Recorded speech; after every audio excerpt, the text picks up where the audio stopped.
Beats of spiritual stories की सभी videos को देखने के लिए सब्सक्राइब करें और बेल आइकन पर प्रेस करें। आज से करीब 2300 साल पहले एथेंस के बहुत ही गरीब परिवार में सुकरात का जन्म हुआ था। उसकी बातों और आचार विहार से वे महात्मा दिखाई पड़ता था। ऋषियों की ही भांति वे साधारण शिक्षा तथा मानव सदाचार पर जोर देता था। उन्हीं की तरह पुरानी रूढ़ियों पर प्रहार करता था।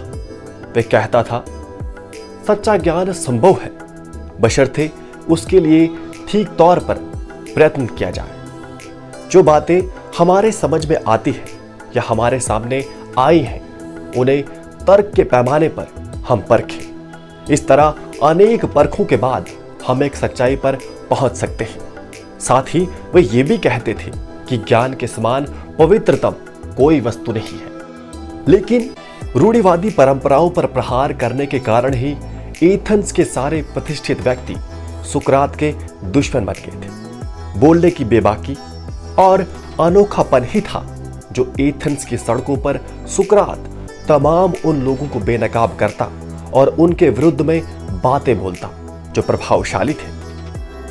फिर क्या था, वहां के कुछ शक्तिशाली लोगों ने सुकरात पर यह आरोप लगाया कि इसने युवा लड़कों के मस्तिष्क को भ्रष्ट करने का अपराध किया है और राज्य के द्वारा मान्यता प्राप्त देवी देवताओं में विश्वास करने के बजाय वे अपने बनाए देवी देवताओं को मानता है।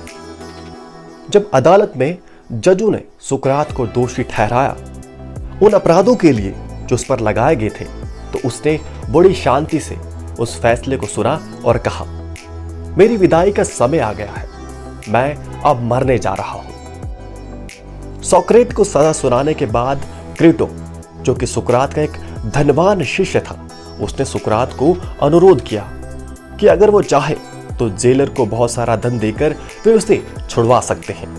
लेकिन सुकरात ने मना कर दिया कि अगर हर नागरिक कानून तोड़े तो प्रशासन कैसे चलेगा। और सुकरात का एक शिष्य फैडो, जो उसके साथ उनके अंतिम पल तक था, उसने सुकरात के मृत्यु के समय का वर्णन किया है कि सुकरात को दिन भर घोटकर तैयार किए हुए जहर हेमलॉक दिया गया, जिसकी विशेषता थी कि बिना किसी पीड़ा के किसी को इसे पिलाकर मृत्यु दी जा सकती थी। जिस दिन सुकरात को सजा दी जानी थी, उस दिन सूर्यास्त होने पर जेलर सुकरात से मिलने आया और उससे कहा कि निश्चित ही तुम दुनिया के सबसे बुद्धिमान पुरुष हो, क्योंकि तुमने बाकी दूसरे कैदियों की तरह मुझे कोसा नहीं, क्योंकि तुम जानते हो कि मैं केवल सरकारी आज्ञा का पालन कर रहा हूं और जब तक तुम्हारे साथ ये होने वाला है, इसे जितना हो सके सहजता से झेलना। और ये कहते वे रो पड़ा। फिर सुकरात ने कहा कि अब जहर ले आओ। तो क्रीटो ने कहा, थोड़ी देर रुक क्यों नहीं जाते, क्योंकि बाकी कैदी तो इस घड़ी को टालते हैं और आधी रात तक जहर नहीं लेते। तो सुकरात ने जवाब दिया कि अगर मैं ही ऐसा करूंगा तो मैं अपनी नजरों में गिर जाऊंगा, क्योंकि उनके लिए तो यह स्वाभाविक है। तुम जहर ले आओ। तो अधिकारी जहर ले आया और सुकरात ने कहा कि क्या वे इसे पीने से पहले प्रार्थना कर सकता है, ताकि इस जगत से उस जगत में उसका प्रवेश सुगम हो सके। और इसके साथ सुकरात एक घूंट में पूरा जहर पी गया। थोड़ी देर बाद उसके नीचे का शरीर सुन्न पड़ गया। जब जहर कमर तक पहुंचा तो सुकरात ने खुद पर ढकी चादर उठाकर कहा, मेरे शिष्य, मेरी मृत्यु के बाद एक मुर्गा एस्क्लेपियस देवता को भेंट कर देना और इसे भूलना नहीं। क्रीटो ने कहा कि यह हो जाएगा, और कुछ कहना चाहते हैं तो कहें। उसके बाद सोक्रेट ने कोई जवाब नहीं दिया और कुछ ही देर बाद अपने प्राण त्याग दिए।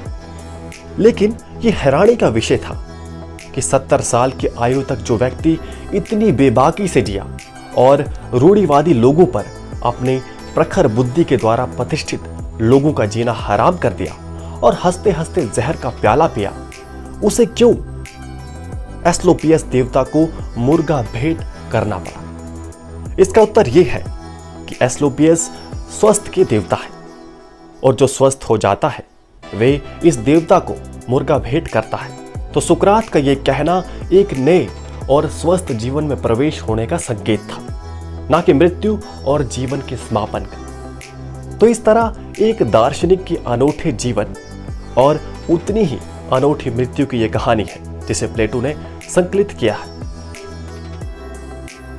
आपको हमारी ये प्रस्तुति कैसी लगी कमेंट बॉक्स में हमें जरूर बताएं। साथ ही वीडियो को शेयर करना ना भूलें।